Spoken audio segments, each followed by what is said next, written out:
ኒኩሌሩ ምን ያህል ቢሊዮን ያስወጣል? አዲሱ የኒኩሌር ኃይል ባለስልጣን አወዛገቡ። ኢትዮጵያ ኒኩሌር ለማብላላት ተነስታለች። እንደ ሰሜን ኮሪያ፣ እንደነ እንግሊዝ፣ እንደነ አሜሪካ፣ እንደነ ሩሲያ፣ እንደነ ቻይና የኒኩሌር ኃይል ሊኖረኝ ነው እያለች ነው። ኢትዮጵያ አፍሪካዋ ሰሜን ኮሪያ ልትሆን ነው በኒኩሌር ኃይል ደረጃ እየተባለ ይገኛል። ይህን ያልኳችሁ አፍሪካ ውስጥ የኒኩሌር ኃይል ያላቸው ሀገራት ባለመኖራቸው ምክንያት ነው። የሚኒስትሮች ምክር ቤት ማክሰኞ ጥቅምት 4 2018 ባካሄደው መደበኛ ስብሰባ የኢትዮጵያ ኒኩሌር ኃይል ኮሚሽንን የሚያቋቁም ደንብ ማጽደቁ ይታወሳል። ደንቡ የጸደቀው ኢትዮጵያና ሩሲያ የኒኩሌር ኃይል ማመንጫ ለማቀድና ለመገንባት የሚያስችል ሰነድ በተፈራረሙ በ2 ሳምንት ገደማ ልዩነት ነው። በትላንትናው ዕለት በጸደቀው መሰረት የሚቋቋመው ኮሚሽን ኢትዮጵያ የኒኩሌር ቴክኖሎጂን ከዓለም አቀፍ ማዕቀፎች በተጣጣመ መልኩ ለሰላማዊ መንገድ ለመጠቀም የምታደርገውን ጥረት የመምራትና የማስተባበር ኃላፊነት እንደተጣለበት የጠቅላይ ሚኒስትር ጽሕፈት ቤት ገልጿል። ኢትዮጵያ የኒኩሌር ኃይልን ለኤሌክትሪክ ኃይል ተደራሽነት፣ ለኢንዱስትሪ ልማት፣ ለምግብ ዋስትና፣ ለጤና አገልግሎት፣ ለሳይንስና ምርምር ዘርፎች ለመጠቀም እንዳቀደች ጽሕፈት ቤቱ በትላንትናው ዕለት በወጣው መግለጫ አስታውቋል። የኢትዮጵያ መንግስት በ30 ቢሊዮን ዶላር ሊገነባ ካቀዳቸው ሜጋ ፕሮጀክቶች መካከል የኒኩሌር ኃይል ማመንጫ አንዱ መሆኑን ከሳምንት በፊት ገልጾ ነበር። ይህንን የመንግስት እቅድ መስከረም 22 2018 በተከናወነ ስነ ስርዓት ላይ ይፋ ያደረጉት ጠቅላይ ሚኒስትር አብይ አህመድ ናቸው። አፍሪካውያን መጪው ጊዜ ከሩሲያና ከሰሜን ኮሪያ ቡድን ጋር ብሩህ ነው እያሉ ነው። ኒኩሌር የማብላላት ሀሳብም እየተፋፋመ ነው። ደቡብ አፍሪካ ብቸኛዋ የኒኩሌር ኃይል ማመንጫ የኮበርግ የኒኩሌር ኃይል ጣቢያ ያላት አፍሪካዊት ሀገር ነበረች። ነገር ግን እኔ ለሰላም መስራትን እመርጣለሁ ብላ ነቃቅላ ጥለዋለች። ብዙዎች ደቡብ አፍሪካን ሞኛዋ ሀገር እያሉ ይወቅሷታል። ደቡብ አፍሪካ ከምዕራባውያን በላይ ምዕራባውያን ልሁን ብላ ኒኩሌር ማብላላቷን ተወች እያሉ የሚተቹም አሉ። ደቡብ አፍሪካ እንደዚህ አይነት ትችት የቀረበባት ራሳቸው ምዕራባውያን ኒኩሌር እያብላሉ እሷ ግን ለሰላም ቅድሚያ ሰጣለሁ ማለቷን ተከትሎ ነው። የሰላም አፍቃሪዎች ግን ደቡብ አፍሪካን አሁንም ያደንቃሉ። በእርግጥ ዓለማችን ኒኩሌር ሳይሆን የሚያስፈልጋት ሰላም ነው። ኢትዮጵያም በቅድሚያ ሰላም ያስፈልጋት ነበር ከኒኩሌሩ በፊት፣ ግን ኒኩሌሩ ሊኖረኝ ነው እያለች ነው። ይሁን ካልሽ እያልን ስለ ኢትዮጵያ ኒኩሌር እናውራ። ሀገራችን ጥሩ ነገር ብትሰራ ደስ ይለናል እንጂ ልንከፋ አይገባም። በየትኛውም አቅጣጫ ኢትዮጵያ አድጋ ማየት የሁሉም ኢትዮጵያውያን ምኞት ነው። አፍሪካውያን ከሩሲያ ጋር ወደፊት እያሉ ነው። የምዕራባውያን ቀንደኛ አጋር ግብጽ ሳትቀር በአሁኑ ወቅት የኤልዳባይ ኒኩሌር ኃይል ማመንጫ ጣቢያን ከሩሲያ ጋር በመገንባት ላይ ትገኛለች። ኒጀር፣ ጋና፣ ናይጄሪያ፣ ኡጋንዳ፣ ኬንያ እና ዚምባብዌን የመሳሰሉ የአፍሪካ ሀገራትም ከሩሲያ ጋር በዚህ የኒኩሌር ጉዳይ ስምምነት ላይ ደርሰው የኒኩሌር ኃይልን ለኤሌክትሪክ ኃይል ለማዋል ጥረት በማድረግ ላይ ይገኛሉ። ቡርኪና ፋሶም በቅርቡ ከሩሲያ ጋር በኒኩሌር ኃይል ጉዳይ ለመስራት ተፈራርማለች። በአፍሪካ ደረጃ ትልቅ የኒኩሌር ኃይል ለመገንባት ያሰቡት የኢብራሂም ትራውሬ ሀገር ቡርኪና ፋሶና ኢትዮጵያ ናቸው። ቡርኪና ፋሶ ከኢትዮጵያ ቀደም ብላ በኒኩሌር ኃይል ጉዳይ ከሩሲያ ጋር መዋዋሏ ይታወሳል። የአፍሪካ ሀገራት በሚያገኙት የኤሌክትሪክ ኃይል አስፈላጊ አገልግሎቶችንና ምጣኔ ሀብትን ማሳደግ እንደሚችሉ በማመናቸውም እንደ ዓለም ባንክ ያሉ ዓለም አቀፍ አካላት ሀገራቱ የኒኩሌር ኃይልን ለማግኘት የሚያደርጉትን ጥረት በመደገፍ ላይ ናቸው። ለመሆኑ ኢትዮጵያ ምን ያህል ወጪ ለኒኩሌር ታወጣ ይሆን የሚለውን እንመልከት። ከወጪ አንጻር የኒኩሌር ኃይል ማመንጫዎችን መገንባት ከፍተኛ መዋለ ንዋይ ያስፈልጋል ይላል የዲደብሊው ዘገባ። መረጃዎች እንደሚያሳዩት በኒኩሌር ጣቢያ ውስጥ ለ1 ኪሎዋት ኃይል በግምት ከ5500 እስከ 8100 የአሜሪካ ዶላር ወጪ ማድረግን ይጠይቃል። ስለዚህ 1100 ሜጋዋት አቅም ያለው የኒኩሌር ማብላያ ለመገንባት ከ6 ቢሊዮን እስከ 9 ቢሊዮን የአሜሪካን ዶላር ወጪ ያስወጣል እንደማለት ነው። ከዚህ አንጻር ከውሃ ከፀሐይና ከንፋስ ኃይል ጋር ሲነጻጸር የኒኩሌር ዋጋ በጣም ውድ ነው። በተጨማሪም የመዋለ ንዋይ ፍሰት ወደ ኒኩሌር ኃይል የሚፈስ ከሆነ ወደ ታዳሽ ኃይሎች የሚደረገውን መዋለ ንዋይ ሊሻማ ይችላል። ዶክተር ደረጃው ግን የኤሌክትሪክ ኃይል ከተመረተ በኋላ ዋጋው ርካሽ መሆኑን ይገልጻሉ። ምን ያህል ጠቃሚ ነው የኒኩሌር ኃይል የሚለውንም ከዚሁ ከዲደብሊው ዘገባ እንመልከት።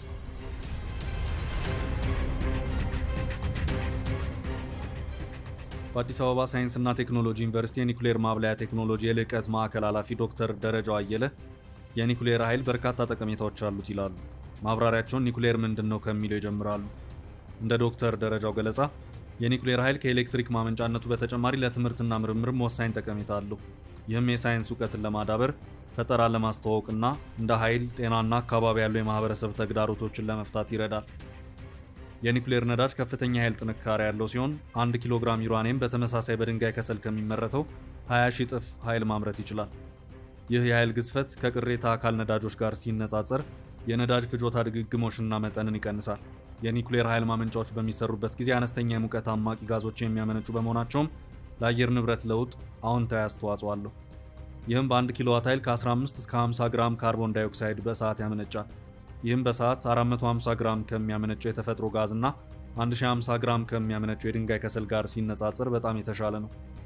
በዓለም ላይ ያለው የኒኩሌር ኃይል ማመንጫ በየዓመቱ 1.5 ጊጋቶን የካርቦን ልቀት ለማስወገድ ይረዳል።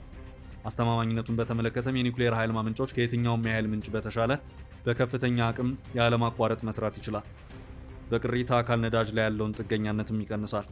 በዚህ ሁኔታ የኒኩሌር ኃይል በርካታ ጥቅሞች ቢኖሩትም የሚያደርሳቸው ጉዳቶች ደግሞ የኒኩሌር ኃይልን አከራካሪ ምርጫ ያደርጉታል። ከነዚህ መካከል የኒኩሌር ዝቃጭ አያያዝና አወጋገድ ይገኝበታል። የኒኩሌር ኃይል ማመንጫዎች የራዲዮ አክቲቭ ቆሻሻና ተረፈ ምርት አላቸው። ይህንን አደገኛ ቆሻሻ ለማስወገድ አዳዲስ የማከማቻ ቦታዎች መገንባት አለባቸው። የረጅም ጊዜ ማስወገጃ መፍትሄዎች ደግሞ ውስብስብና ውድ ናቸው።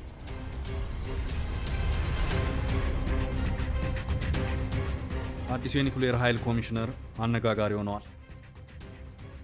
ጠቅላይ ሚኒስትር አብይ አህመድ አቶ ሳንዶካን ደበበን የኢትዮጵያ ኒኩሌር ኃይል ኮሚሽን ኮሚሽነር አድርገው ሾመዋል።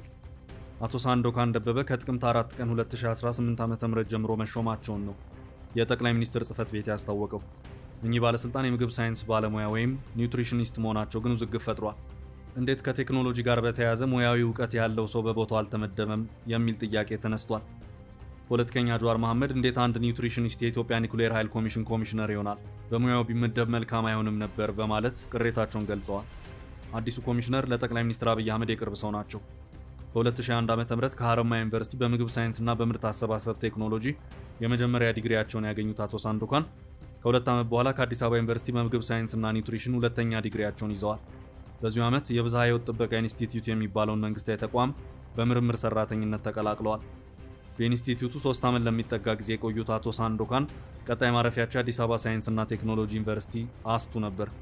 በዩኒቨርሲቲው ለ1 ዓመት ከ4 ወራት ያስተማሩት አቶ ሳንዶካን ወደ መንግስት የሥራ ኃላፊነት ከመጡበት ከህዳር 2007 ዓ.ም ጀምሮ በ7 መስሪያ ቤቶች ተሹመው ሰርተዋል። የአቶ ሳንዶካን የመጀመሪያው ሹመት ያገኙት በሳይንስና ቴክኖሎጂ መረጃ ማዕከል ነው። ማዕከሉን ለ1 ዓመት ከ3 ወራት በዋና ዳይሬክተርነት ከመሩ በኋላ በተመሳሳይ ሹመት ደረጃ ወደ ኢትዮጵያ አእምሯዊ ንብረት ጽህፈት ቤት ተዛውረዋል። አብይ አህመድ ጠቅላይ ሚኒስትር ከመሆናቸው በፊት የሳይንስና ቴክኖሎጂ መረጃ ማዕከልም በዋና ዳይሬክተርነት መምራታቸው አይዘነጋም። ይኸው ማዕከል ስያሜውን ወደ ቴክኖሎጂና ኢኖቬሽን ኢንስቲትዩት ከቀየረ በኋላም አቶ ሳንዶካን በዋና ዳይሬክተርነት ለ2 ዓመታት መርተውታል። አቶ ሳንዶካን በግንቦት 2010 ዓ.ም ወደ ቀደመው መስሪያ ቤታቸው ከመመለሳቸው በፊት የነበሩትን 2 ዓመታት በኢትዮጵያ አእምሯዊ ንብረት ጽህፈት ቤትና በኢትዮጵያ ባዮቴክኖሎጂ ኢንስቲትዩት አሳልፈዋል።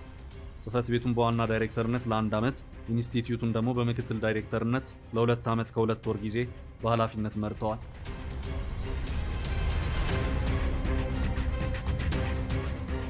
ወጣቱ የመንግስት የሥራ ኃላፊ ብዙዎችን ትኩረት የሳቡት ሌላኛዋን ወጣት ባለስልጣን ሌሊሴ ነሜን በመተካት የኢንዱስትሪ ፓርኮች ልማት ኮርፖሬሽን ዋና ስራ አስፈጻሚ በመሆን በሰኔ 2012 ዓ.ም ሲሾሙ ነበር። በኮርፖሬሽኑ ለ2 ዓመት ከመንፈቅ ገደማ የቆዩት አቶ ሳንዶካን የፕላንና ልማት ሚኒስቴር ሚኒስትር ዴኤታውን የተሾሙት በጥቅምት 2015 ዓ.ም ነበር። በሚኒስቴር መስሪያ ቤቱ ለ1 ዓመት ብቻ በኃላፊነት የሰሩት አቶ ሳንዶካን በሚኒስትር ዴኤታ ማዕረግ የጠቅላይ ሚኒስትር ልዩ ጽህፈት ቤት ኃላፊ ሆነው በጥቅምት 2016 ዓ.ም ተሹመዋል። አቶ ሳንዶካን ለ2 ዓመት በኃላፊነት የመሩት ልዩ ጽህፈት ቤት በጠቅላይ ሚኒስትር ጽህፈት ቤት ስር ካሉ 6 መዋቅሮች አንዱ ነው። በጠቅላይ ሚኒስትር ጽህፈት ቤት ስር ያሉ ሌሎች መዋቅሮች የብሔራዊ ደህንነት ምክር ቤት፣ የቀዳማዊት እመቤት ጽህፈት ቤት፣ የፕሬስ ሴክሬታሪያት፣ የፖሊሲና የአፈጻጸም ክትትል ክፍል እንዲሁም የሪፐብሊኩ ጠባቂ ናቸው።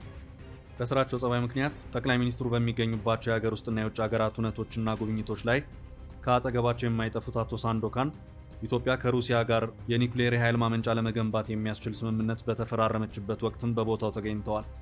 ሁለቱ ሀገራት ስምምነቱን የተፈራረሙት መስከረም 15 2018 ዓ.ም ነበር።